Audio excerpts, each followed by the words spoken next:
You're watching Old and Broke.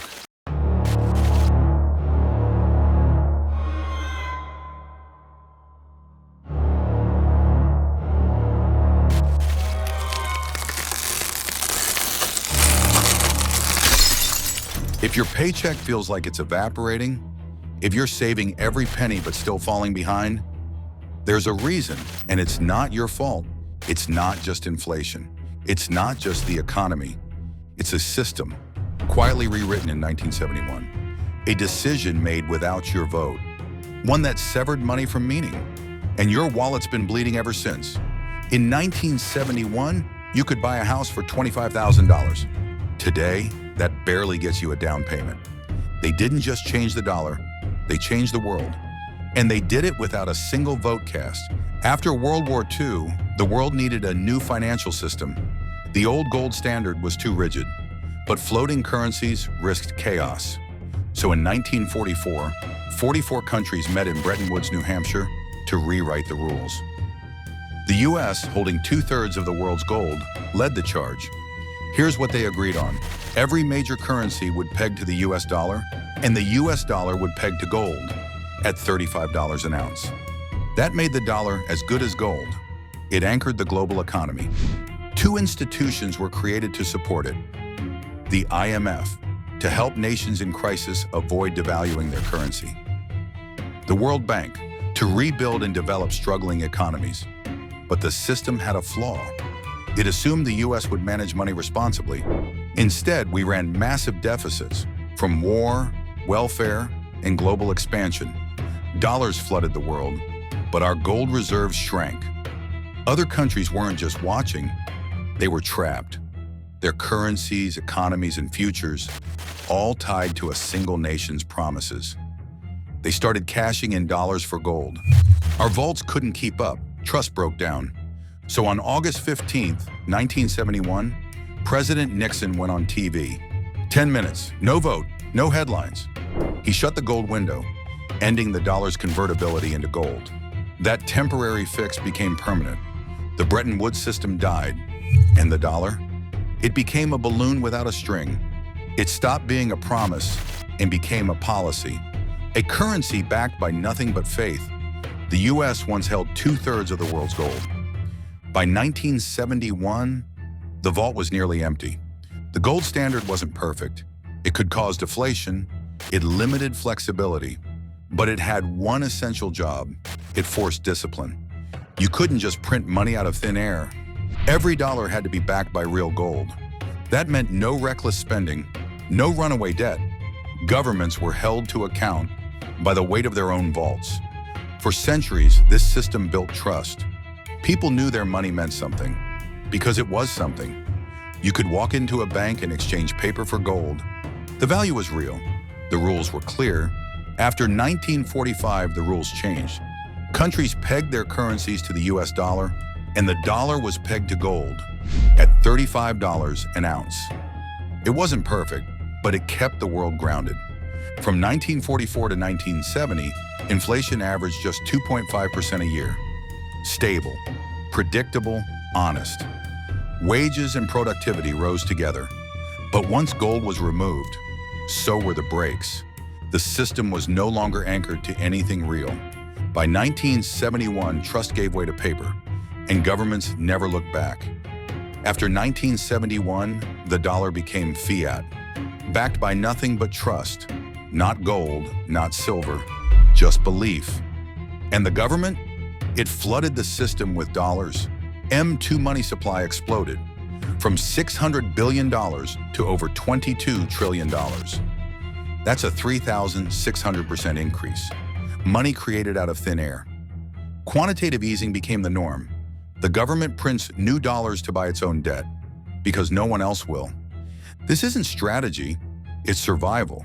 This is called seigniorage, the profit from printing money that loses value. It's like adding water to soup. More volume, less flavor, more dollars, less purchasing power. And just like that, $1 in 1971 is worth only 12 cents today. But this isn't random. There's a pattern, and we've seen it before. 3 warning signs of a collapsing fiat currency. 1. Investors sell off government debt. No more trust. 2. The central bank prints money to buy that debt. Panic intervention. 3. The currency loses value as money floods the system. Inflation or worse. It's a financial bank run. People try to escape a sinking currency, but there's not enough value to go around. So what does the government do? They print the difference. More debt, more printing, more inflation, and less faith every time. For nearly 200 years, through war, depression, and recovery, inflation was modest. But after 1971, it took off like a rocket. The brakes were gone, and the currency, once grounded by gold, started to drift into the clouds. Let's break it down. In 1970, $100 bought you over 55 ounces of silver at $1.80 per ounce, 278 gallons of gas at 36 cents per gallon, nearly a month's worth of groceries for a family of 4. Today, July 2025, silver is around $30 per ounce. $100 gets you just 3.3 ounces. Gas averages $3.50. That's 28 gallons.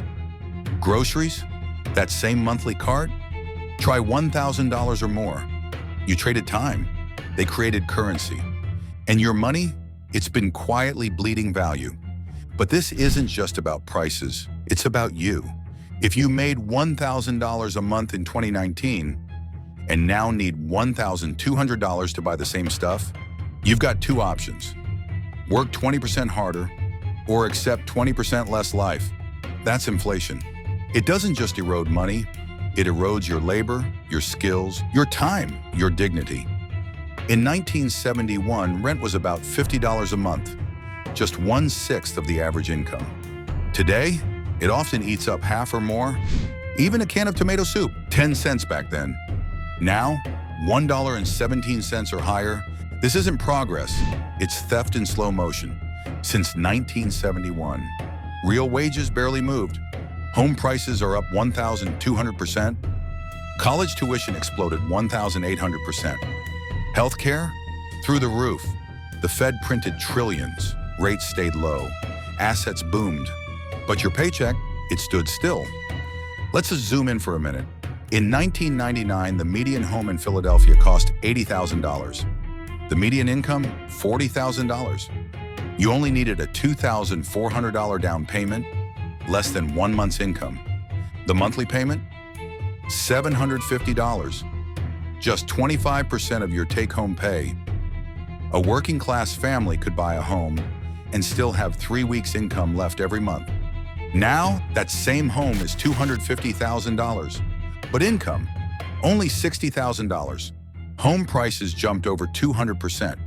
Income, just 53%. This is why saving feels like treading water. Why a raise feels like a joke. Why homeownership feels like fantasy. Before 1971, the bottom 90% shared in growth. Since then, the top 1% took the elevator up. The rest took the stairs. But you still have choices. People are pushing back by reclaiming something real. Gold is up 5,500% since 1971. Silver, over 2,000%. They don't pay interest. Prices swing, but they weren't built for speed. They were built to last, to store your labor, honestly. And now it matters more than ever.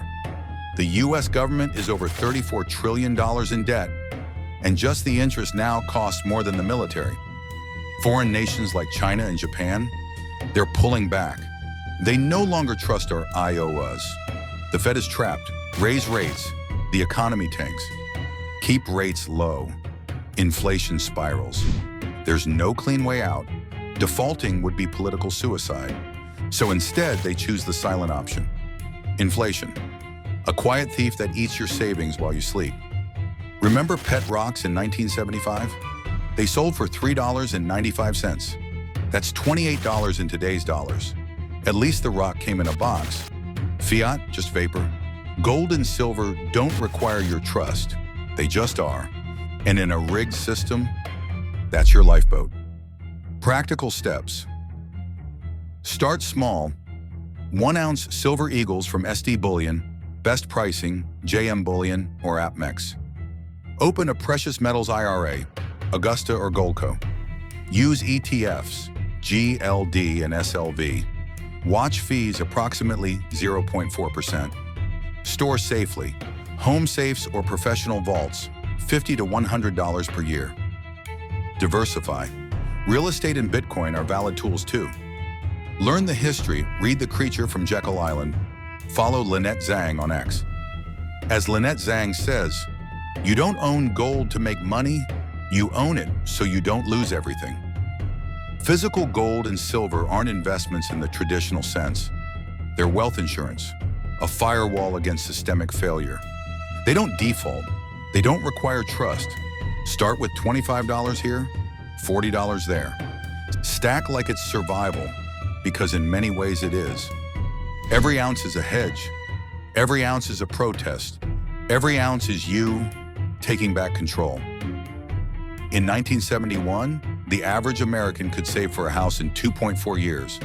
Today, it takes 7 or more. So don't feel behind, just start.